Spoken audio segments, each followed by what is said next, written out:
Hello Internet, I thought I would make a video today about how I make music reaction videos and show you what's going on in my spare bedroom stroke man cave stroke office stroke gym stroke guest room stroke laundry room and all that kind of stuff, and just go through all the bits and the bobs that make up my video and where the magic happens. So let me just do a tour of the room. This is a sofa bed. There is Gizmo and Spike and Ted, my workout bench and loads of crap. I've got this YouTube light that they gifted me a while back, part of the whatever program I'm in. The famous Planet Terror poster that I get a lot of comments about. And I don't know if you can see down here, I've got a Govee light and that's connected to this one, and that's what makes my pretty colours in the background. Can't remember, that's just a box of bits and bobs and some guitar shit. That is a laundry bin.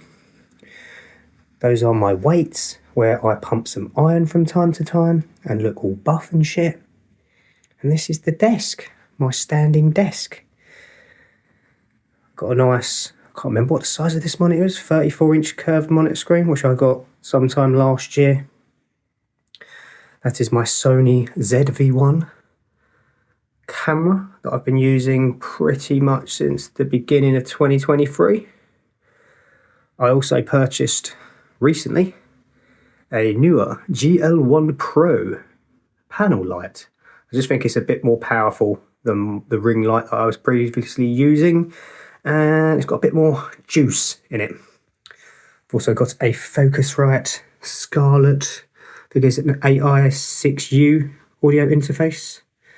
And a Shure SM57 microphone.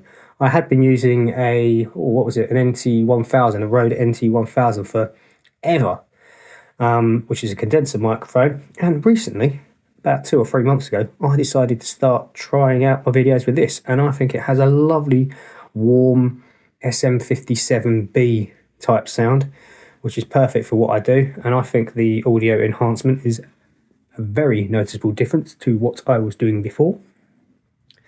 These are my monitoring headphones. I've got a variety of different headphones. I've got a pair of Rode NTH 100s, I think they're called, which I use for the recording, the reaction videos.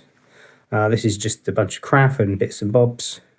Some of my camera gear all in there. These are my guitars. If you didn't know, I play guitar. Not as much as I would like anymore, but yeah, these are my guitars. I've got a Fender Telecaster, Mexican made. I've got an Epiphone Les Paul, which I've had since I was like 18 years old. I've got a Fender Jagstang, which I got when I was probably about 22, 23 years old. And this bass, I can't remember when I got it.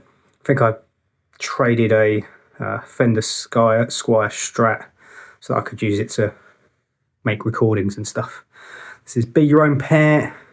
Got Queens of Stone Age picture and a 80s Matchbox Beeline Disaster poster. This is Dirty Washing. I've got a Concept 2 rowing machine because I like to row. Got a bunch of CDs down there. I've got my guitar amplifier, which is a Boss Katana. This is my PC, which I bought in March of last year, I think. Finally bit the bullet and bought myself a dedicated audio workstation PC and pre-built it. Well, I didn't build it. I specified what I wanted and got someone to build it for me.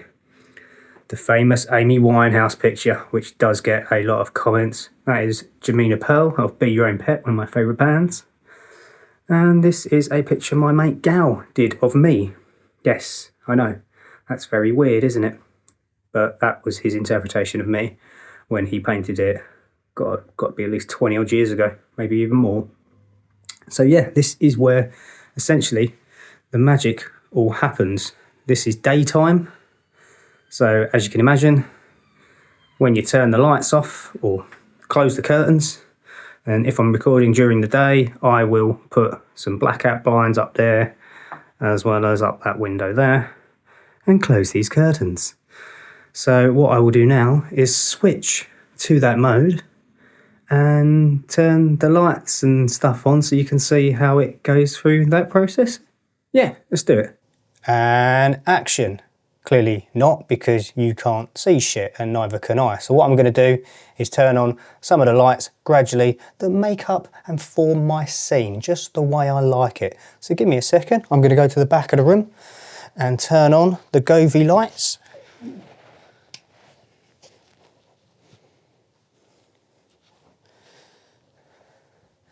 Don't they look pretty? So you can see I've got a purple one just on top of the sofa, and then I've got a, I don't know what the colour is, it's like a warm yellow for the side table, and that's kind of like my backlights. But then don't forget I've got that YouTube light which I forgot to turn on, so I'm going to do that now. And again, it just adds something a little bit interesting in the background. I think it does anyway.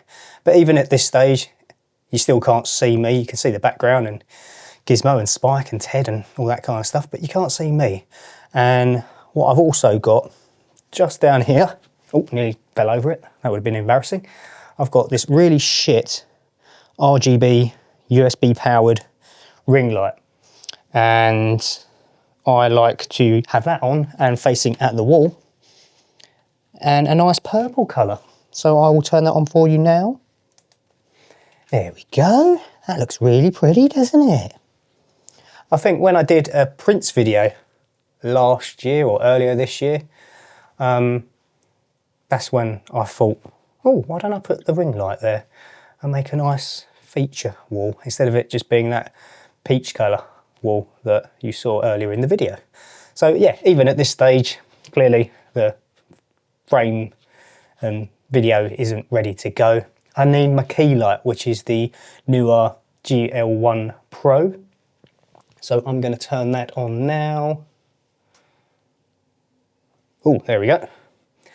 And this is my scene ready to go. I have gone through so many variations of where to position this light. Should I have it angled down, facing at me, all this kind of stuff. And I find in my own personal experience, having it facing the wall, so not directly at me, it gives a more diffused effect. I think when you're shining it directly at your face, even at 45 degrees and all that kind of stuff, it's still a little bit harsh. So yeah, I have it facing directly to the wall. It's almost in my eye line, just above my head.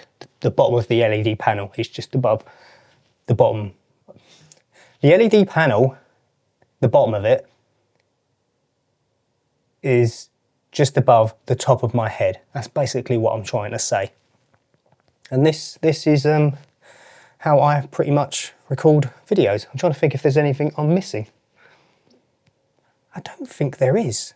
Yeah, this is me like ready to go. Got my Shure SM57 mic sitting here, and I should have mentioned earlier that I bought myself a little windshield pop filter thing to attach to it, because that doesn't come with the microphone, and it's one of the least expensive dynamic microphones that you can get. You could probably get them for under £100 or $100 new in most places, and even less if you buy it used. I'm going to switch to my phone's camera here because I forgot to mention earlier, this little grey thing here, which is connected between the audio interface and the microphone XLR cable, is a preamp, and it just adds a lot of gain to a dynamic microphone, so much so that I can enable the phantom power, the 48-volt phantom power on the audio interface, and it gives it a lot more juice, which just means that the signal to noise ratio is significantly reduced, and it sounds a lot better when you import it into your editing software. So in summary, my setup is as follows. I've got two Govee lights which are interconnected, a YouTube light which YouTube gifted me,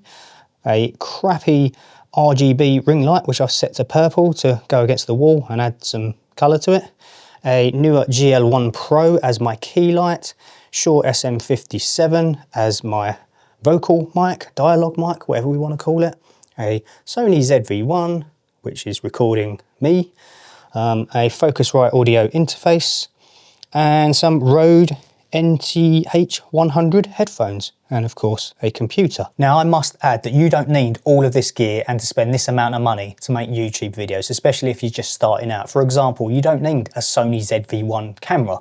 You could use your camera phone.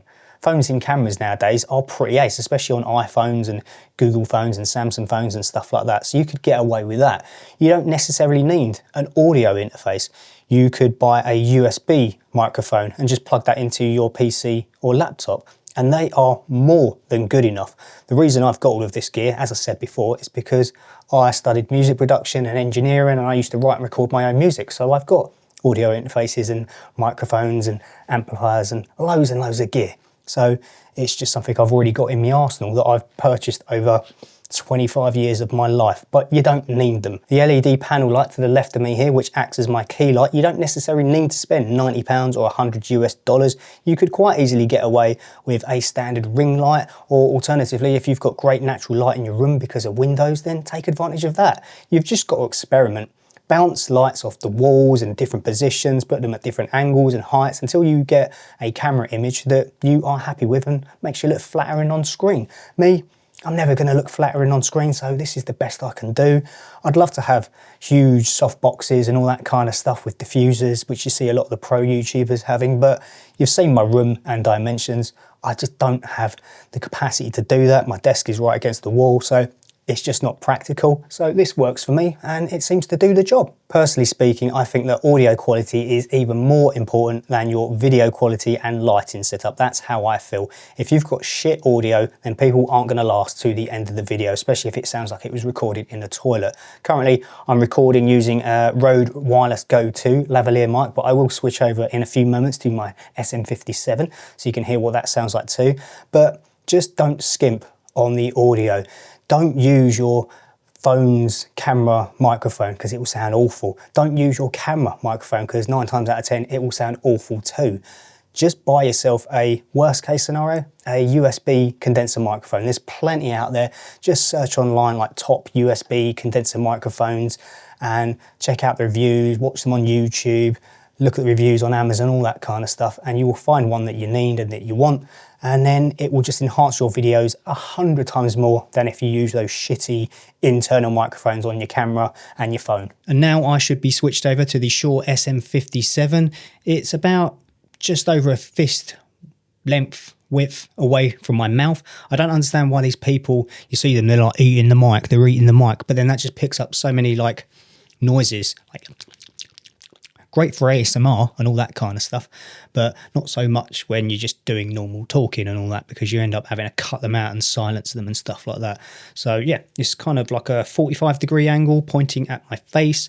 So hopefully it doesn't pick up too much sibilance and stuff like that. I do a lot, I'm so childish.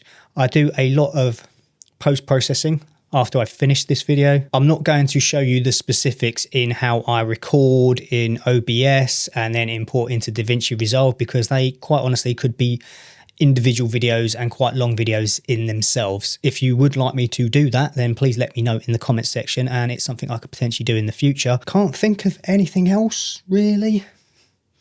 Yeah, that's sort of kind of it. This is how I make YouTube videos. This is what I do. Apologies if it was a bit scatty and all over the place and unscripted, because it was unscripted. I just turned the camera and microphones on and went with the flow and just walked through it. So on that note, if this video has helped you in any way, or you've enjoyed just watching me show you how I do what I do, then please give the video a thumbs up, and yeah, feel free to chat to me in the comments section below.